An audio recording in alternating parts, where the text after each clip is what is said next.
Okay, this is a little late for the Super Bowl, but why not? The reason I was pretty sure the Eagles were going to win is because they are talented.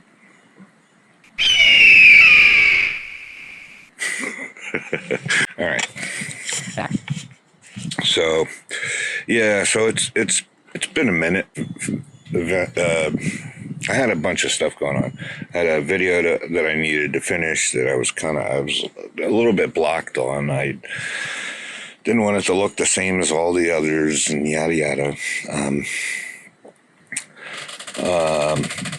Plus, I guess I wasn't really on my game when I did the interviews, and I needed a couple of clips to really tie the end together, and I wasn't finding it, and I don't know. Anyway, whatever. I was contacted, asked to do a couple of school plays, which I'd done in the past.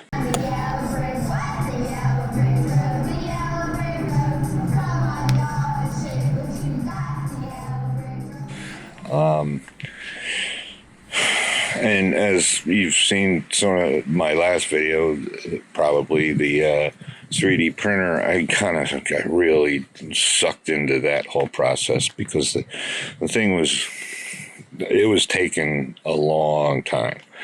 But, I did like a deep dive, and I was using this free software, Tinkercad. I didn't realize apparently there's a free version of Fusion 360. But every time I looked, I see like the subscription service, and I'm not paying for that because I'm not really doing that for money or anything. But anyway, yeah, so my Ender 3 printer was taking so freaking long to do the shelf things for my my grip cart. Plus, I kept like, I didn't think of something, or it would print, and then it'd take 17 hours to print, and then it'd break, and then or I would like, I need to add attachment for the flag thing to this one, and like, so I'd have to redesign it, reprint it, blah blah blah. It was taking forever. So I did a thing. I wasn't, I really wasn't supposed to be spending any money, but I did find a Bamboo Labs. I was going to get an A1 or the PS1, but then Bamboo did their thing. I'm not even going to go into it. So I was looking for alternatives. People recommended Reality K1, so I did a search. I found one that was brand new. It was like $320. I'm like, I almost pulled the trigger, put it on credit. I don't want to do that, but then I found a used one from B&H, and I trust B&H, so I bought it.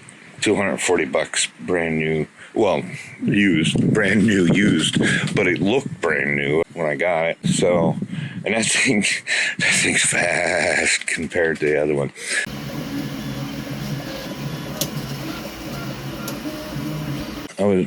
I've been printing on both, because I put like a 17-hour print on the Ender 3, because like I started all the shelf pieces on that, and I was like, let's just keep them going. And I was getting used to the new printer, and I think it was like flawless out of the box.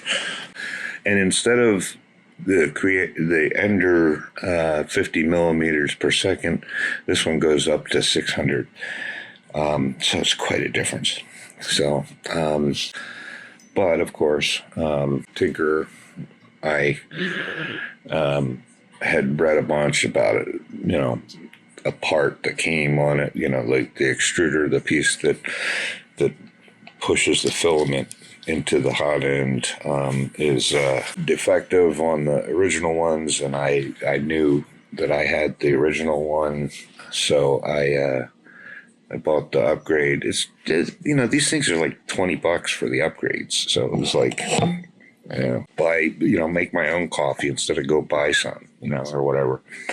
But so I got the upgraded extruder. I also got the upgraded hot end with the new nozzle, so I have I can, and then of course I got the camera. So now it's basically a K1C, and I still spent less than buying a new one. So, but you know, and I've been printing on both, and well, at the moment, the ender is kind of down because I don't know. It started having problems when I bought it. Someone gave me, you know, they gave me this micro Swiss direct drive extruder and hot end kit. You know, I think the hot end and the extruder were the problem. So, all right, I got a day off today, so I decided I would work on that. The other one still works just fine, although I need to tune it because the layer lines are kind of screwy. After I put in the upgrade, I probably needed to adjust some things, but I didn't. So, you know, I'm getting done. I'm putting everything back together, and this is the thermistor. And this right here, you probably can't.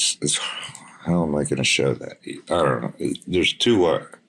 Well, it's one wire, but it should have like a ball of solder on it and that's basically the thermistor, that temperature sensor. I thought it was the other piece, but I screwed it up. So I can't finish today. I bought a new thermistor. It'll be here.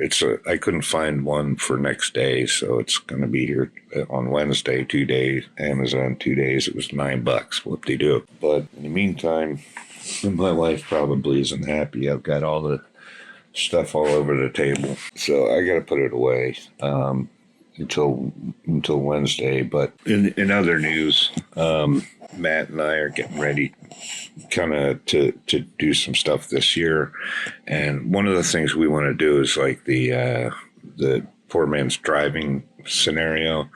So I was checking out, you know, projectors and stuff, because it's best to use projectors because the reflections from the mirrors, and you know, if you're doing green screen, you're not going to get quite the best look, you know, because the reflections and from the windows and yada yada.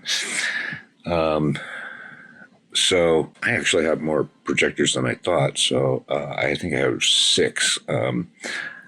So I got to figure out which ones are the best, the brightest. But also because I have this Insta360 X3 camera here that I use for the vlogs, I kind of bought that to get some 360 footage, right, of driving to use in a situation like that. Plus, it's cool, you know, motorcyclist, biker. So, you know, I put it on the bike and get some footage of us driving. It looks like a drone flying behind me. Pretty cool. Anyway, but so what I want to do, like for this, is I really, especially being a computer programmer, I want to automate this somehow. Someone may have already done it. I just haven't found it yet.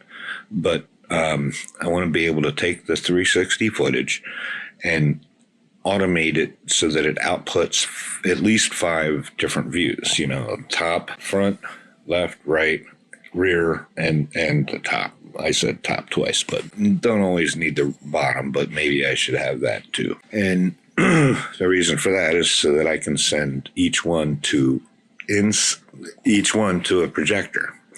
You know, depending on the setup and where the camera is, you know, I probably only need 2 at a time, but it's great if the sources are in sync. So, because I don't have a big 3D studio where I can do the 3D world and stuff, I have to do projectors. So I want to send out the video sources in sync.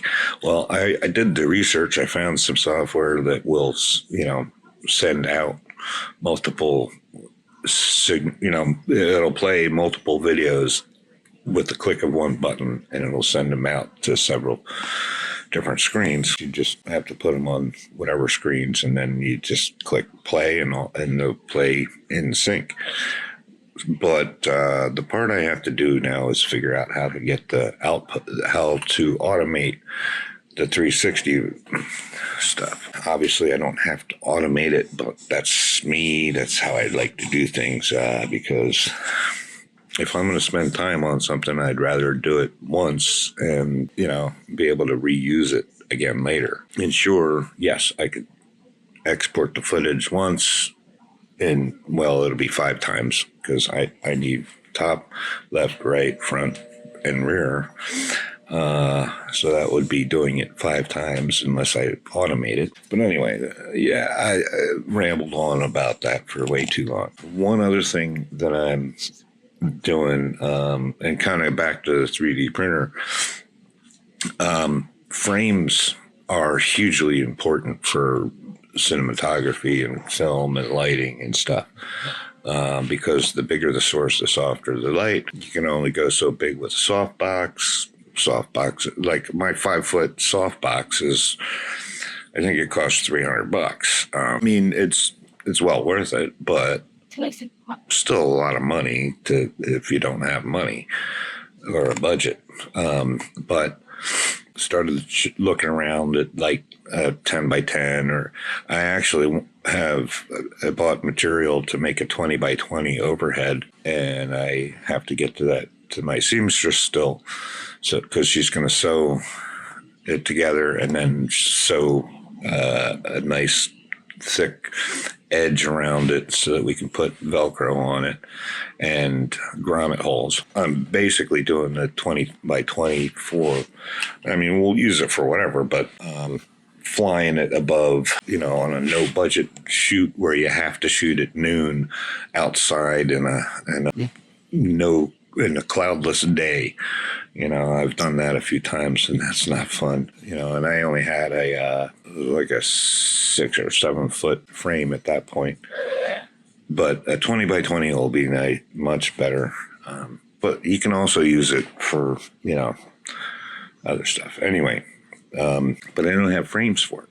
So I have upcoming, I'll show you what I'm doing and how I'm making cheap frames that are sturdy and adjustable and will work well.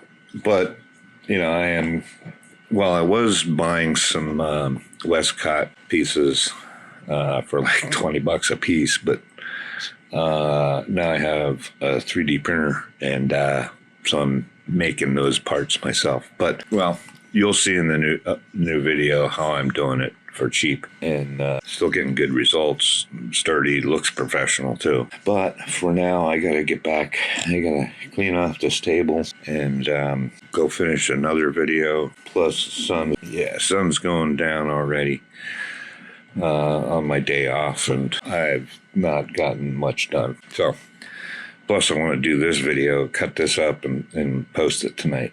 Let's see if I can get that done. Anyway, ABC, yeah.